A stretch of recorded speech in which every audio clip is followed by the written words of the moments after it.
కేజ్రీవాల్ అయితే ఇప్పుడు కీలకమైనటువంటి అంటే మంచినీటి కొరత, అక్కడే వడదెబ్బతో చచ్చిపోతున్నారు, తీవ్రమైనటువంటి పరిస్థితులు ఉన్నాయి.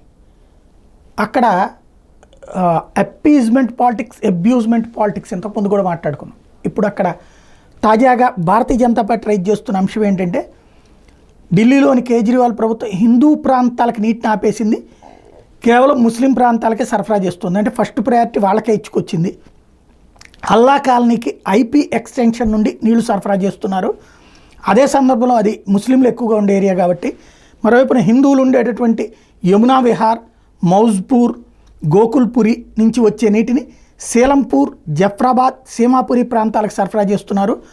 రాజేంద్ర నగర్, కరోల్బాగ్, ఆనంద్ పర్వతం నుండి జామా మసీదు, మాటియా మహల్కి నీరు సరఫరా చేస్తున్నారు. ఆ పక్కనే ఉన్నటువంటి హిందువులకు మాత్రం నీటి సరఫరా జరగట్లేదు. ఇది కావాలని అప్పీజ్మెంట్ పాలిటిక్స్ వైపు, ఒకవైపు అబ్యూజ్మెంట్ హిందువుల పట్ల జరుగుతోంది అన్నటువంటి విషయాన్ని ప్రధానంగా హైలైట్ చేస్తుంది. ఎంతవరకు వాస్తవం ఢిల్లీ వాళ్ళే చెప్పాల్సి ఉంది.